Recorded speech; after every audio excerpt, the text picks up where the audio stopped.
Did you go? Yeah. Oh. Greetings from the Native Wellness Institute. We're going to get started here shortly. So while we're waiting for some folks to join, you're going to need something to write with. So a pen or a pencil or a marker or something and a piece of paper. And if you don't have that, that's fine. You can also grab like a little rock or something like that. So you're going to need that for the lesson today. So if you want to go grab that. And so we're just waiting here to get started.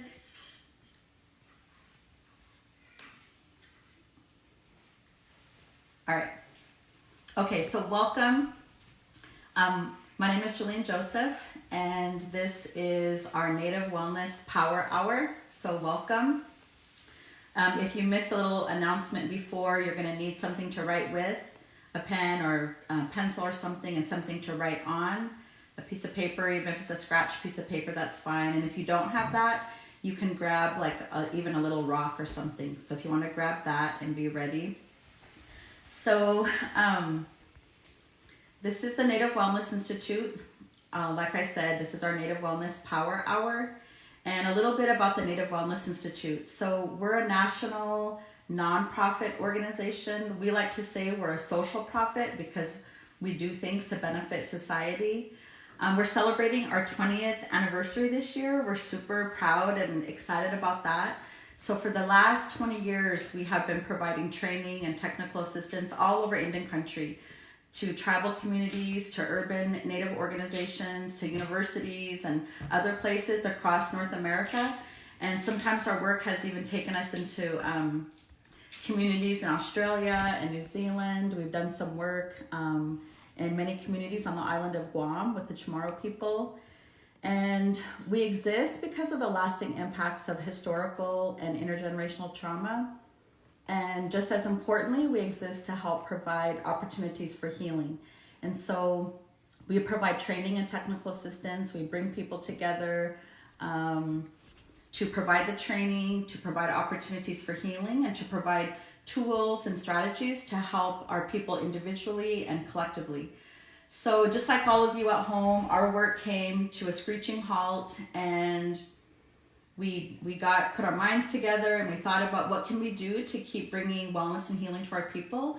So we brainstormed and we came up with this Native Wellness Power Hour. So 7 days a week, every day at noon Pacific time, here in the US, we're offering these 1 hour power hours. So I'm really happy and excited to be a part of the presentation today. So, Naha. So my name is Jillene Joseph, and I'm the Executive Director of the Native Wellness Institute. I'm also one of the founders. So 20 years ago, we founded this organization, and for the past 15 years, I have been the Executive Director. So today, we're in the Native Wellness Institute's boardroom, which is also my dining room. So for 20 years, the Native Wellness Institute has always worked out of our homes. So we're still working. We're just working a little bit differently. And I'm originally from Fort Belknap, Montana. My people are Aani, and I reside now in between the Columbia River, the Sandia River, and the Clackamas River. So the traditional homelands of many Northwest coastal tribes. So I'm really happy to be here. I'm happy that you're here, and I want to thank you for allowing me to come into your home and into your space wherever you're at right now. And I just want to give gratitude to like all my mentors and my teachers and my children and my partner and my family, everyone who has taught me these teachings that I'm going to be sharing with you today. So I love to learn, and I had some friends that kept telling me about this show called Tidying Up with Marie Kondo. And she's this Japanese lady that helps people like to declutter and to organize and things like that. So last weekend I watched her show, and one of the things that struck me that she said was, when you're going through your piles of stuff that you want to let go of, to really ask yourself, does this bring me joy? And so as I was thinking about today's lesson, I was really thinking about that.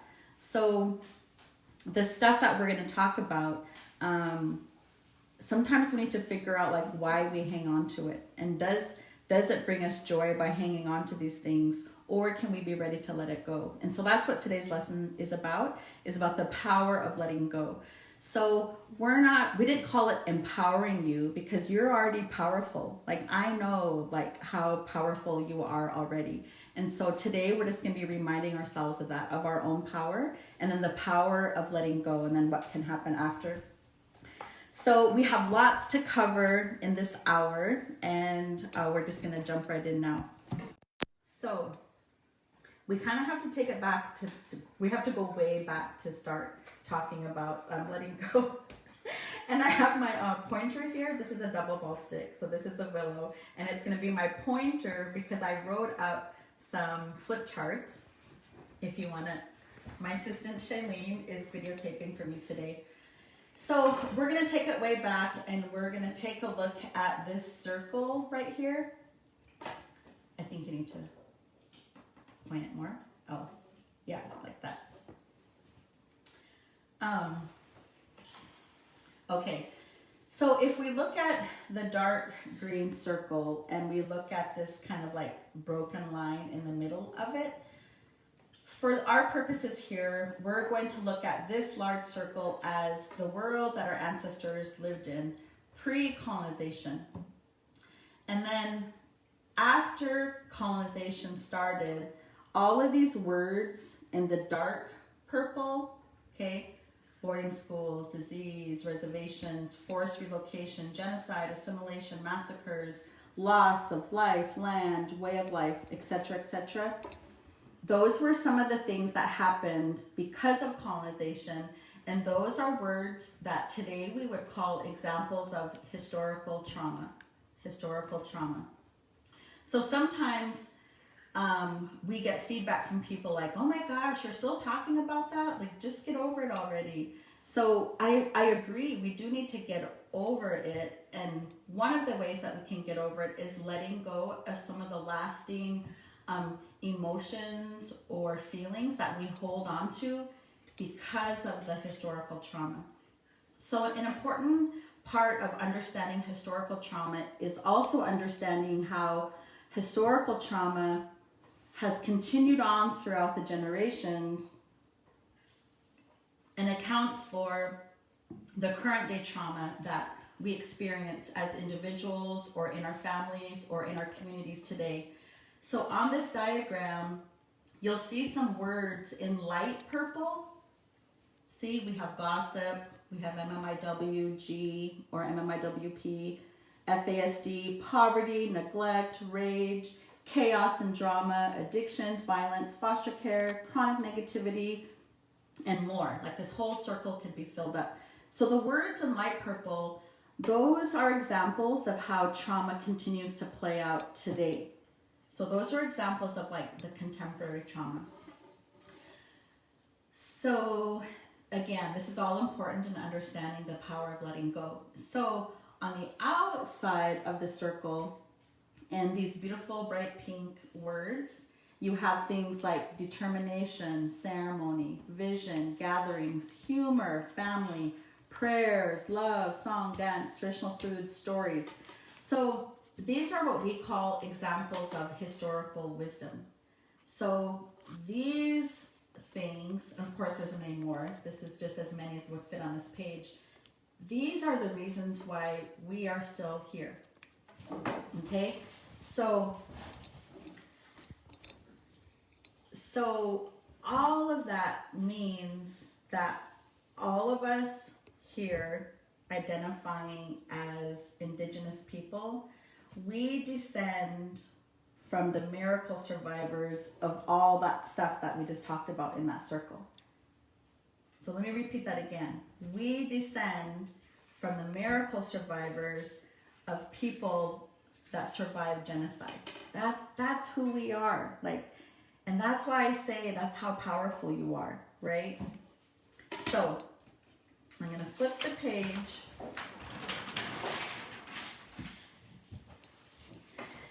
Yeah, so you can flip over here now, Jillene. So I drew another diagram, and this diagram is to really help us to understand intergenerational trauma. Okay, so I really tried to like spell it out so we can help ourselves to connect the dots, so we can help ourselves move forward in a better way. And when we think about this pandemic that's happening, one way that I've been seeing it is like, for us in this hemisphere anyway, winter said, no, not today, human being. Like, even though spring has sprung, we're inside, right? We're in our homes and self-quarantining. Today, I think I'm on day 18. I haven't left my house. I've been on walks. I haven't been in my car or been anywhere. And so I'm really looking at this as an extended winter. And in wintertime is a time for self-reflection. In wintertime, it's a time to go within. So that's kind of how I'm viewing this. And so even this Native Wellness Power Hour, that's what this time is about. It's a time to uplift people. It's a time to share some tools and some knowledge and strategies and stories and song and dance to not only keep us uplifted, but to provide opportunities for that deeper reflection. So this diagram, if you want to point to the diagram now, Jillene, this diagram represents intergenerational trauma. So for example, these people here and the red marks around it, imagine this is like the first generation to experience historical trauma. So the genocide, the loss of land, etc., etc. So we know that when people experience trauma, all kinds of things change. The way we think changes, the way we behave change. And then with trauma, we have to cope, right? And so sometimes throughout the generations, unhealthy coping mechanisms oftentimes were adapted and adopted by our people. So when trauma goes unhealed, mostly unknowingly to us, we pass this trauma on to the next generation, okay? And that's what this second layer here represents.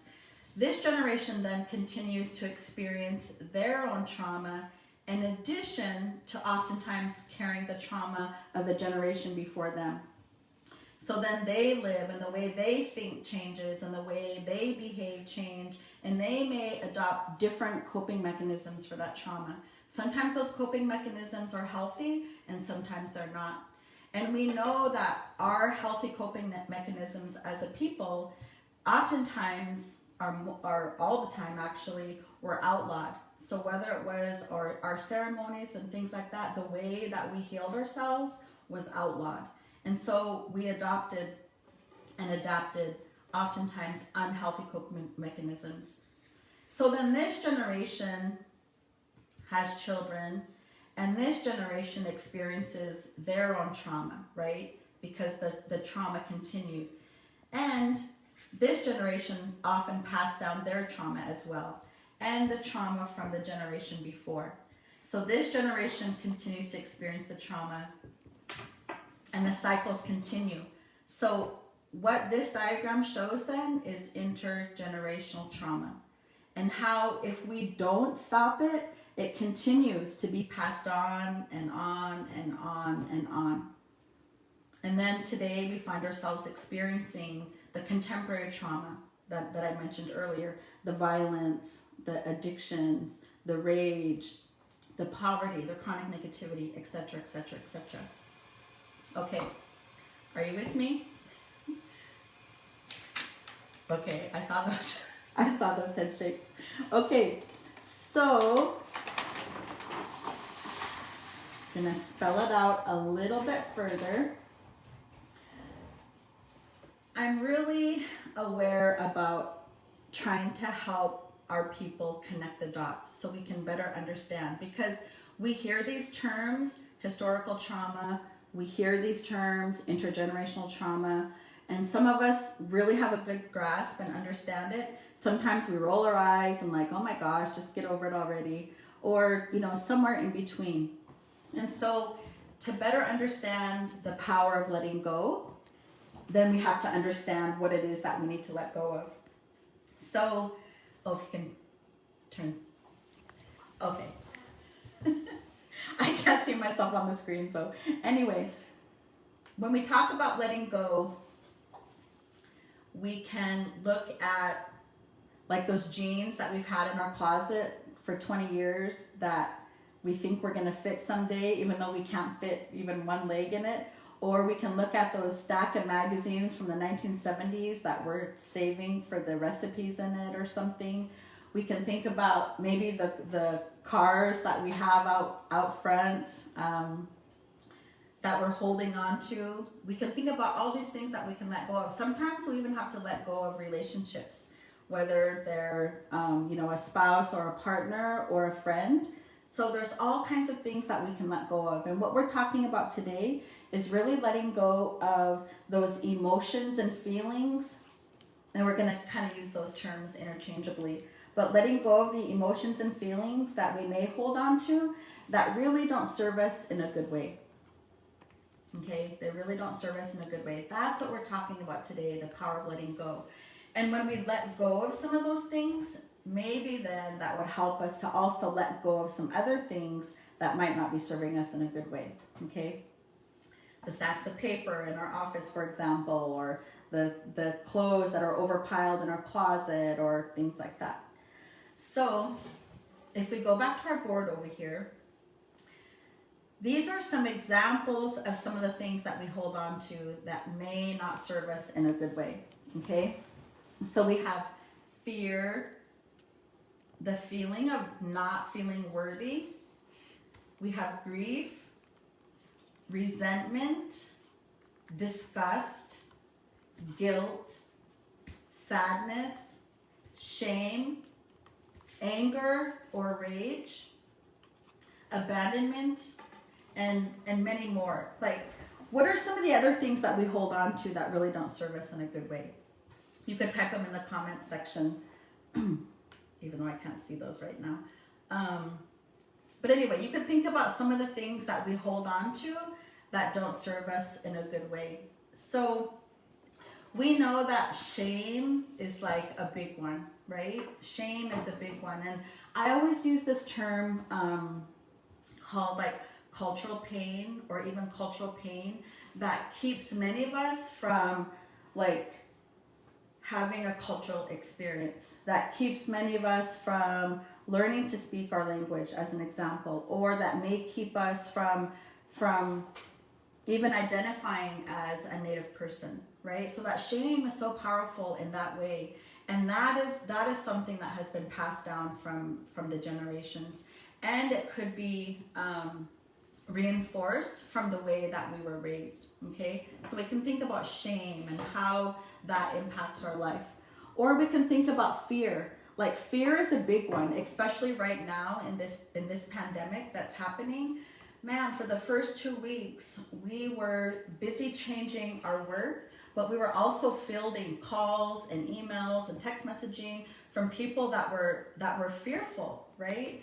And so, and already traumatized people, this pandemic has like re-traumatized us and triggered all kinds of stuff. And so helping like understand that fear and then working through that by letting it go, right? And then we can take a look at grief. So many people will say that, we've been grieving for like over 500 years, okay? And we know that traumatized people that continues to be traumatized, a lot of that is around death or other loss, right? And when we look at this pandemic, we have loss of jobs, we have loss of routine, we have loss of all kinds of things. And so again, like looking at that grief, and then later we're going to talk about some tools to move through that and to let it go. So there's all kinds of stuff on here. Guilt, sadness. So prolonged sadness, we know, can turn into depression. we know that a lot of our people walk around in anger and outright rage. So some of these things, like sometimes anger can like motivate us in a good way, and sometimes anger can help us to take action to make positive change. All right, but ongoing anger or ongoing rage, like most often, doesn't serve us in a good way. So again, we're going to be talking about ways to let that go. The power of water. Okay, so most often these things don't serve us in a good way. And in my mind, in the way that my mind works, when I hold on to stuff like this, it takes the place of, let me flip the page again. It takes the place of where these things could be, okay? So get out my little pointer again. So up here we have words like peace, gratitude, joy, kindness, love, compassion.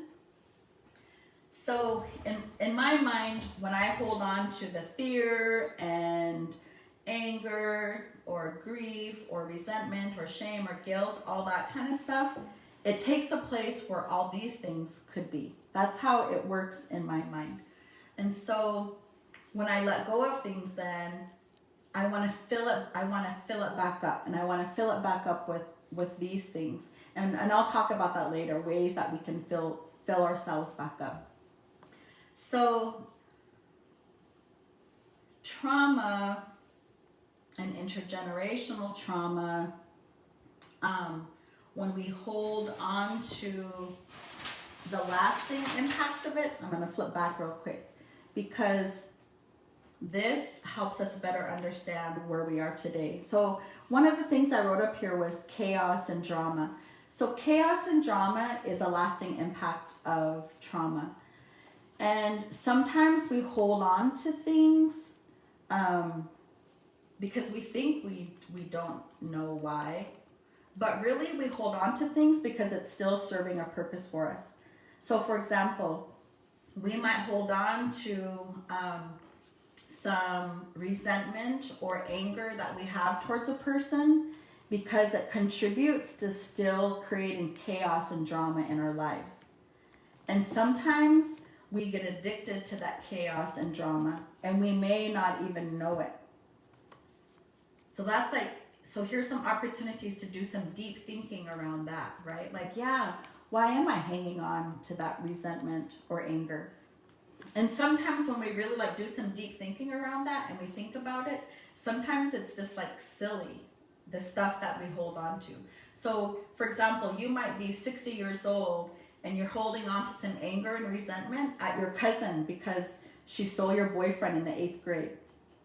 But we get really good at holding on to stuff, right? We get really good at holding on to that resentment and anger, even though it seems so silly, right? And then we can choose to let that go. Or when we hold on to maybe grief or that prolonged sadness, maybe we feel like if we let go of that grief, it means that we don't love that person that's not there anymore. Maybe because they passed away, or maybe because that friendship ended, right? So just really thinking about, why do I hold on to all that stuff? Okay? So figuring that piece out is critical. Okay. So this is where I believe our ancestors lived, in these kind of spaces, a space of gratitude. And we know that. We think about our prayers and our ceremonies were based in gratitude, right? Like giving thanks. And joy, living a life of joy, living a life of compassion. And it doesn't mean that everything was this perfect world and nothing challenging or horrific ever happened to our ancestors, because we know it did. But I know, based on the stories that I've heard, based on my travels all around Indigenous country from around the world, I know from the people that teach the languages and the lessons that I have learned, that these are like foundational pieces to our culture and who we are. And when I talk about you as a powerful person, it's because you embrace these things like this, right?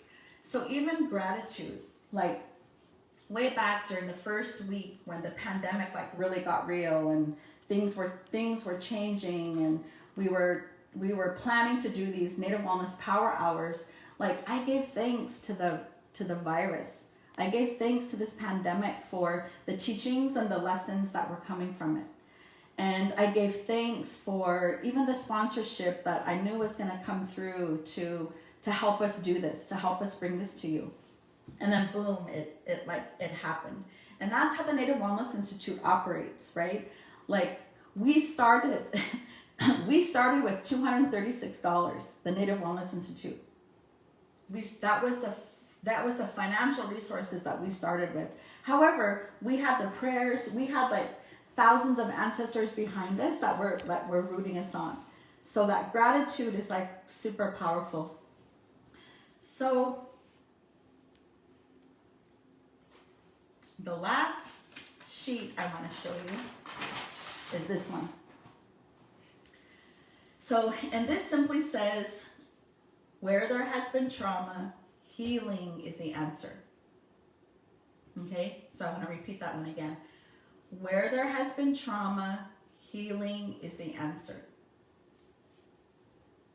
Okay, so we know that healing, in the English language, the word heal, H-E-A-L, is a Hebrew-derived word that means to become whole.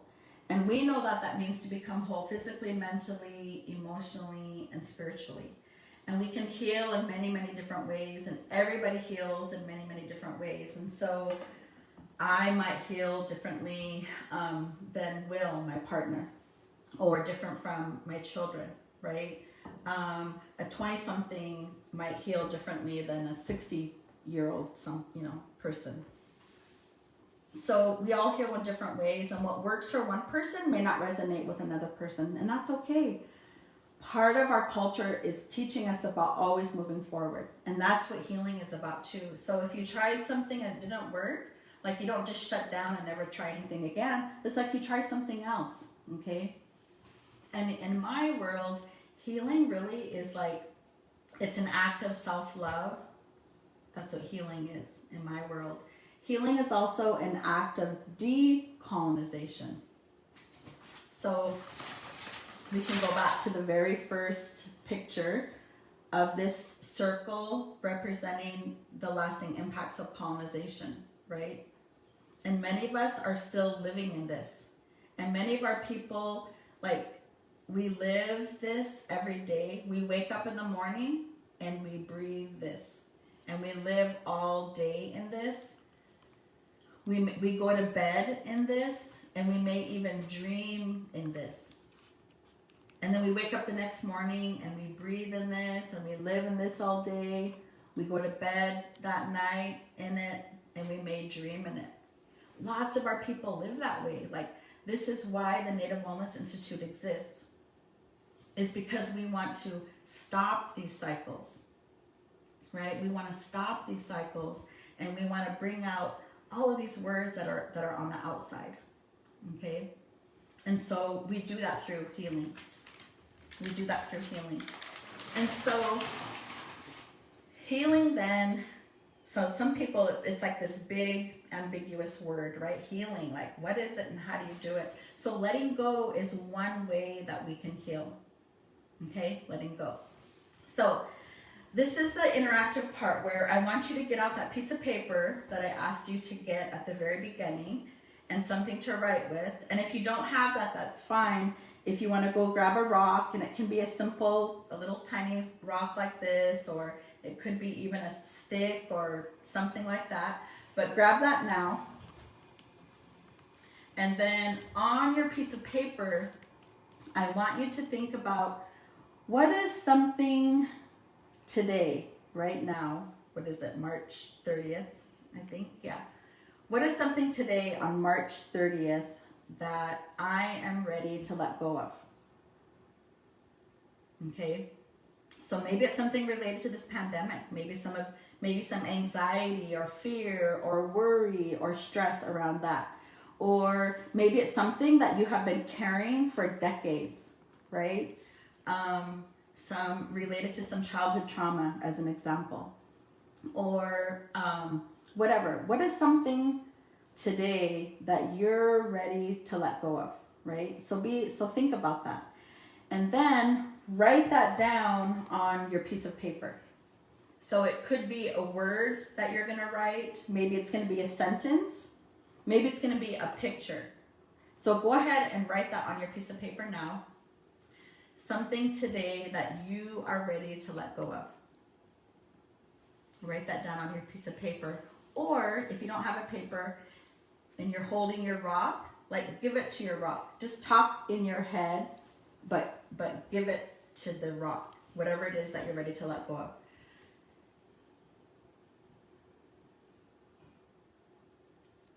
Okay.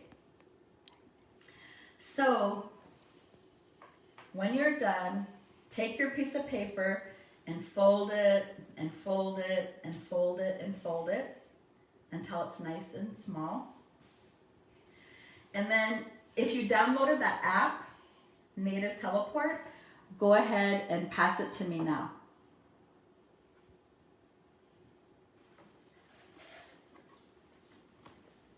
And we have some coming in.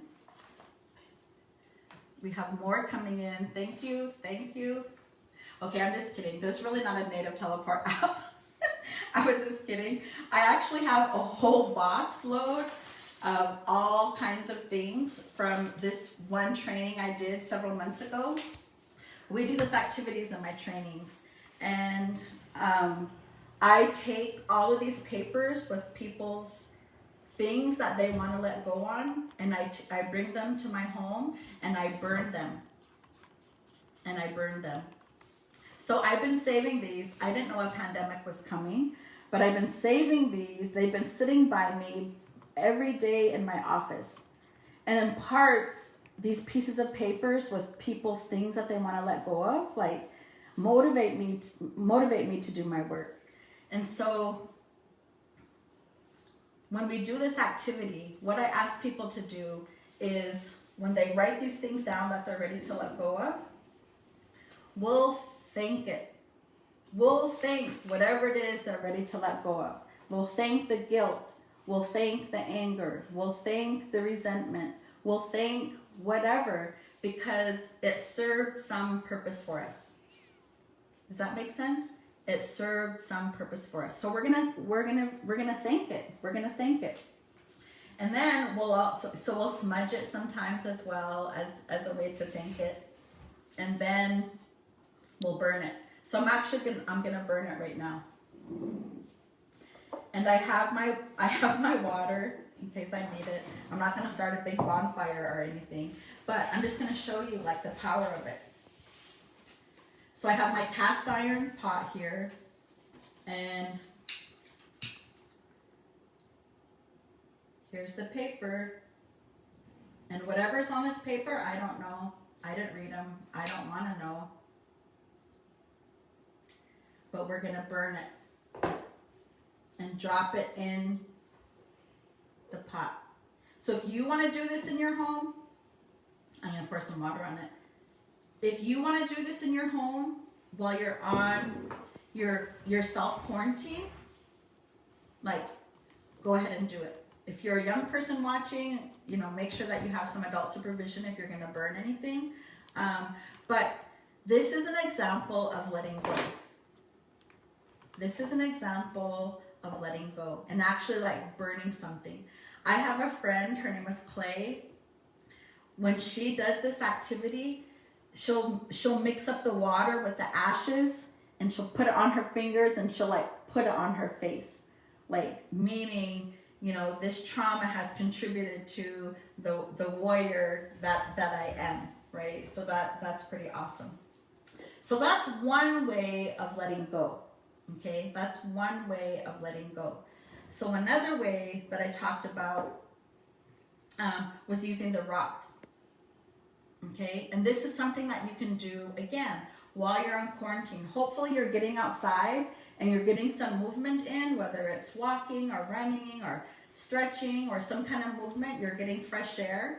And if you can't do that, maybe you're sitting by a window at least and opening the window and getting some fresh air in. But another way to let go is to grab the rock that I talked about and to just have a conversation with the rock. So just like you wrote something down on a piece of paper, you can have a conversation with your rock and give whatever it is that you're ready to let go of to the rock. And then the same thing, just like we did with the paper, you're gonna thank the rock because now it has whatever that you're gonna let go of on it, right? So you're gonna thank that, and then you're gonna go outside and you're gonna throw the rock to symbolically release and let go whatever it is that you're holding on to.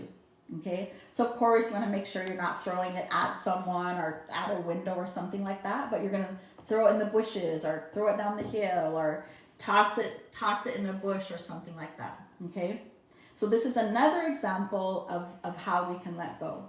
All right, what do you think about that? Like, I feel lighter already. So here's the other thing about letting go. Because we've been so conditioned to hold on to things, like generational, right? Generation after generation after generation, we've been so conditioned to hold on to things. We're really, really good at it. We're really, really good at holding on to stuff. And sometimes we hold on to stuff that we have no idea even why we hold on to it, right? So we might hear things like, oh no, we don't play with that family. You know, well, why? I don't know, just my grandma said that. We never play with that family. So we hold on to that judgment and that resentment, and sometimes we don't even know why. So we get really good at it, right? We get really good at holding on to all that stuff. So that simply means that we just have to practice letting go, and practice letting go, and practice letting go. Just like if I want to become a better bead worker, then I practice beading. Or if I want to become a better basketball player, then I'm going to practice playing basketball, right? So we can do the same with letting go. We can practice letting go. So some of you let go of something, and we don't always have to like burn the paper. Sometimes we can just take the piece of paper and just rip it up, right? And rip it up again, and rip it up again, and simply throw it into the garbage, okay? Or we can take our piece of paper and just crumple it up and throw it into the fireplace or into the wood stove. We don't always have to burn it, but that burning sometimes is just like this physical release. Or the rock, right? Throwing it away is that physical release. So sometimes we have to do it again and again and again, because what happens is we let it go, and then with our thoughts, we bring it right back, right? We let it go, and then with our thoughts, we bring it right back. So we may have let go of this anger, we let it go, and then we might feel good for that few seconds or whatever, and then we go back, and then we start thinking about it again, and then we're just filled up with that anger again. So we got to let go of it again, and then we got to let go of it again, and then we have to let go of it again until really like we've let it go. So we can practice letting go and become really good at it. So like for me, if I'm really mad, like if I allow someone else to make me mad, and even understanding that, right? No one can make me mad without my approval, right? So I understand that. So if I allow someone else to make me mad, and if I'm really mad, I might hold on to that like for 3 days. And then I don't like to hold on to it because in my mind, it's taking the space of where love and joy and kindness could be. And that's my norm, and that's what I want, right? So then I have to let go and let go and let go. So now I'm really good at letting go. And I do it in different ways. And so another way I'll do it is, and one of my mentors taught me this, she called me one day, and I was angry, and I was angry towards someone, a person. And anyway, she goes, okay, stop what you're doing, go outside. So I stopped what I was doing and I went outside. And she goes, imagine you're holding a jar full of bubbles. So I'm like, okay. So I'm imagining I'm holding a jar full of bubbles. And she's like, now put your wand in that jar. So I put my bubble wand in my jar. She's like, now blow a bubble. So I blow this gigantic bubble. This is all in my mind. And she's okay. Now put the person that you're angry with inside that bubble. Like, okay. So I visualize that person going into that bubble. And she's like, now blow it away. I blow it away, and there goes the bubble with that person in it. So that was just another simple way to let go, right? To put it in something and just to kindly blow it away, right? So that's another example. So when we become really good at letting go, like literally, it can be life-changing, okay? So another example, years ago, so my partner Will and I, we have been together now for like, I think 13 years. I'm really horrible at dates and stuff like that, but I think it was 2007. Anyway, early on in our relationship, and we rarely fight or have arguments or anything like that. And it's because we both have lots of joy and love and compassion inside of us. But early on, I said something, and I don't even remember what it was, and I know it was kind of a hurtful thing. And so later that day, I said, hey, I just want to say I'm sorry for earlier and what I said. And guess what he said? He said, oh, I already let that go. And I was just like, oh, wow. And so, and we talked about that a little bit, but it was a big lesson for me. He was just like, oh, I already let that go. Like, I'm not holding on to the hurt or the anger or whatever at what I said. And so that was a really good example for me. It's like, oh, wow. When we let go, like, it's just awesome, actually. So we can practice letting go and be really good at it, okay? So some of us might be holding on to things, like I said, for decades, and still holding on to things that our parents gave us or our grandparents. Some of us are holding on to the pain and hurt maybe that our ancestors experienced as well. And guess what? We can let all of that go. Like, we really can. And when we understand, like, our own power, how powerful we are, then we can put that towards the power of letting go, right? And so while we're on this quarantine, you know, I'd like you to just think about that. Whatever you're holding on to, ask yourself, like, does this bring me joy? Does this bring me peace? Does this make me feel good by holding on to all of this stuff? And if you find that it doesn't, then use some of these tools that we just shared today, or you might have your own strategies to let it go, right? To let it go. And then we don't always need the piece of paper or the rock. We can simply, like, just think about it in our minds and let it go. Like, this is how powerful our minds are, right? We can simply just think about things and then let it go that way. Okay, so after we let go of things, and to make room for all of this beauty, the joy, the love, the kindness, the gratitude, and all of that, we have to fill it back up. The things that we let go of, we have to fill it back up, okay? And we can do that in a variety of ways as well. So, that's my granddaughter screaming in the background.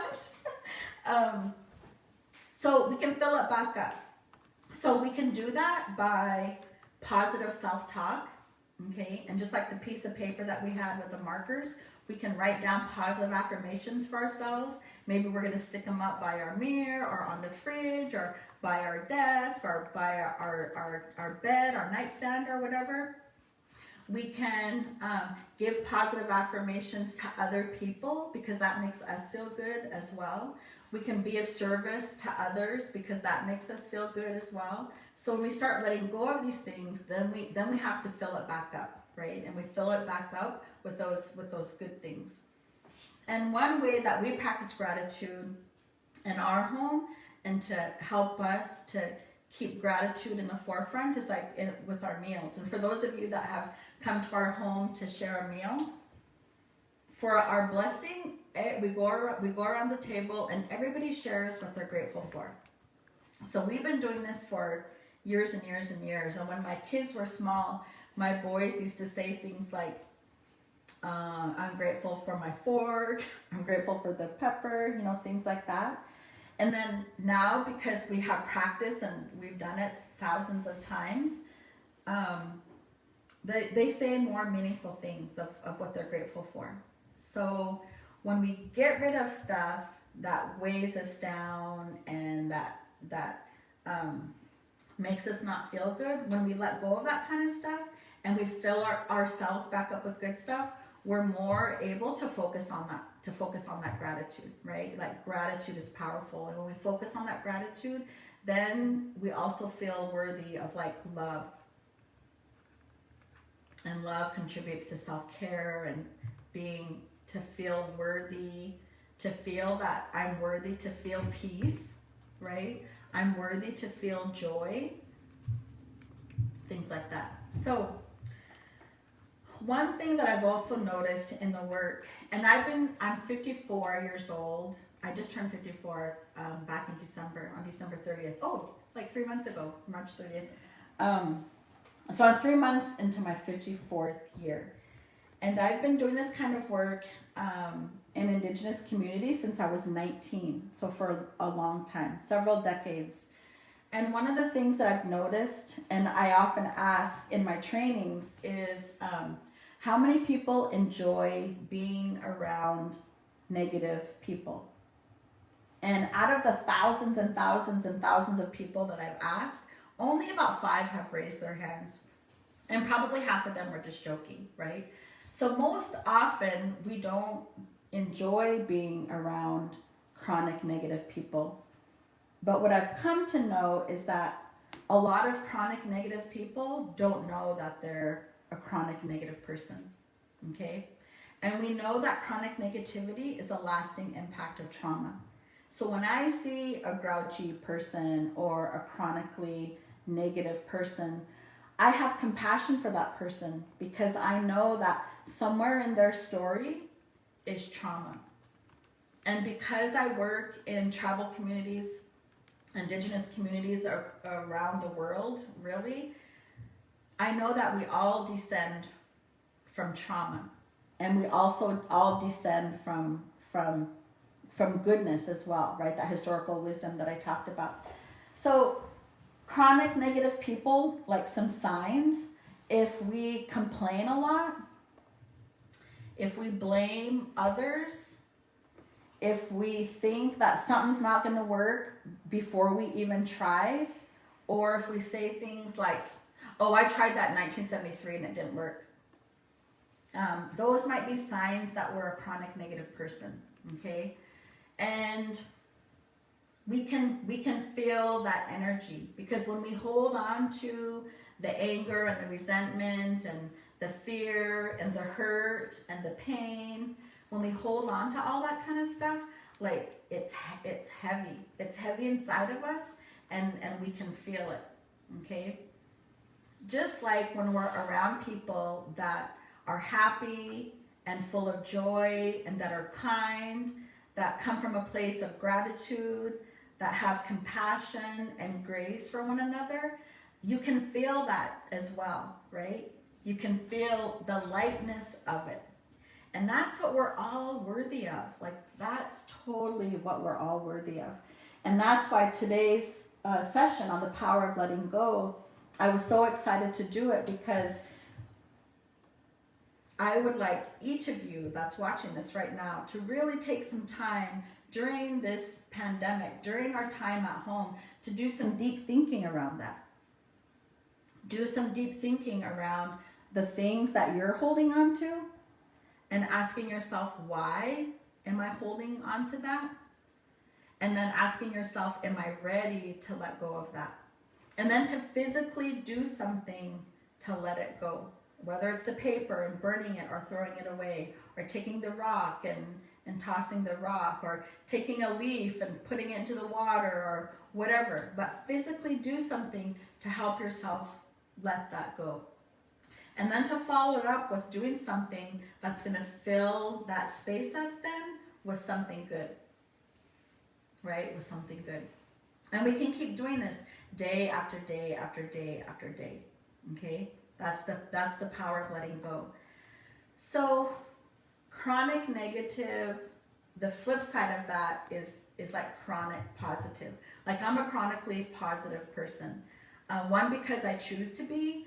Two, like for whatever reason, that's just how I'm wired, right? That's just how I'm wired. And while I was cleaning out my closet, because my closet was not bringing me joy and I decided to clean it, I found this. I don't know if you can see it. This is little Jillene. So this is me, I don't know, maybe I was 1 or 2, I don't know, probably 2 years old. So this is little Jillene. I have a smile on my face. The way I was raised, like good stuff was instilled in me. Certainly, did trauma happen in my life? Yeah. But I choose to focus on the positive, right? The positive helps me to move forward in a good way. And when I'm positive, I'm very aware of my impact on other people. So I want people to feel better when they're in my presence. Than I want them to feel better when they leave than when they came. And that's really a premise of the Native Wellness Institute and the work that we do as well. We want people to feel better when they've been in our presence. So we can think about that as individuals too. So in this pandemic, we might be watching the news all day long, and we might be seeing the numbers go up and up and up, and we might be seeing the impact on the world. We might even know people that have passed away. We may know people that are sick and maybe in the hospital, right? We may know people that are sick and are quarantined. What we don't hear about are the thousands of people that have already recovered and have already healed from this pandemic. Right? Many thousands of people have, and some of them are already contributing to the research, and they're already helping to figure this whole thing out. So there's always that flip side to everything. We started out by talking about the impacts of historical trauma and how that contributed to intergenerational trauma. We talked briefly about the historical wisdom.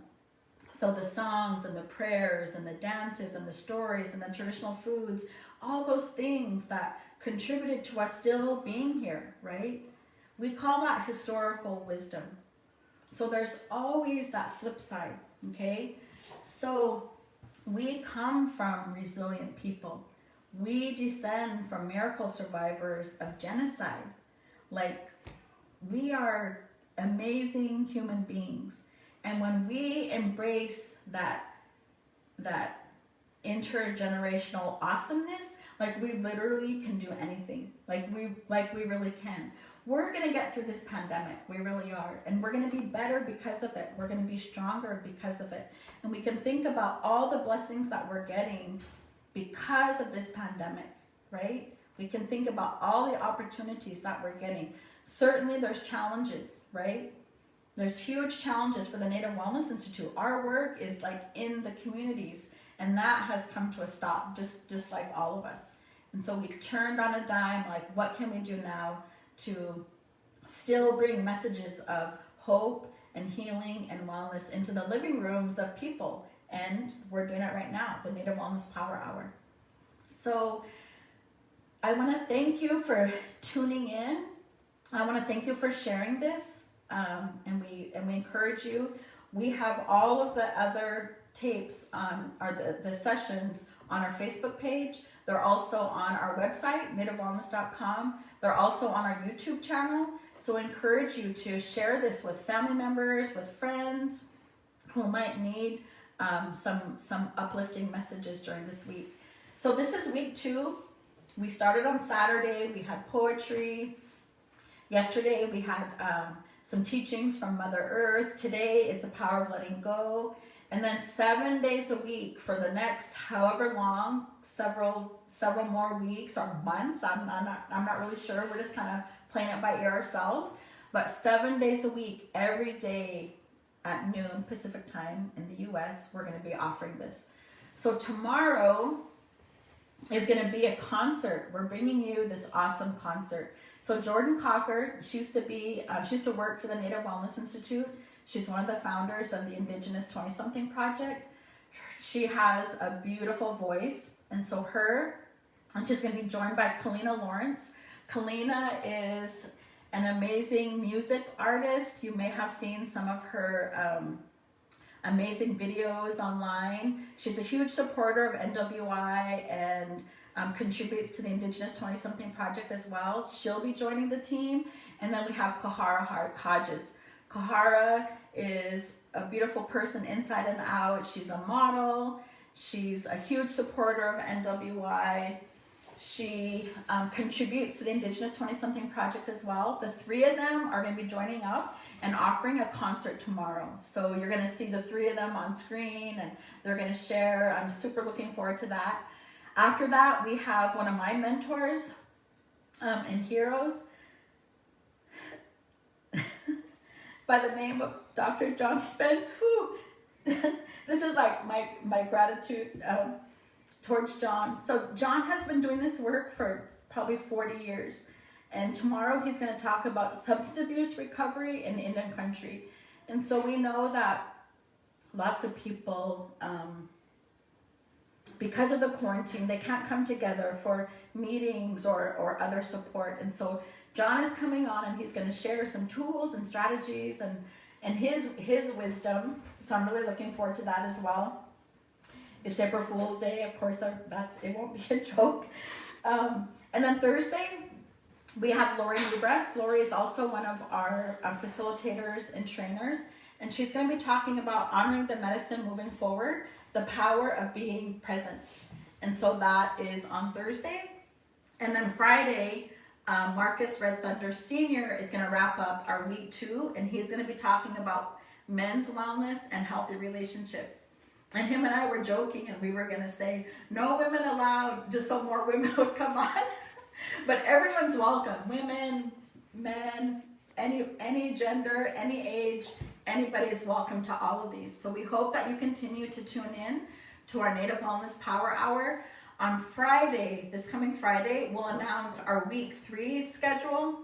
And so just wait, we have some amazing programming that will happen next week as well. So let's take a big, deep, collective breath. Okay, so let's just breathe in and breathe out. Deep breathing is actually a tool of letting go. So let's take another collective deep breath. Breathe in. Breathe out. And that tool can even be used as breathing in love and kindness and joy. And exhaling all the stuff that doesn't serve you in a good way. So that breathing becomes a tool of letting go. So thank you for tuning in. Again, thank you for allowing me into your home and into your space.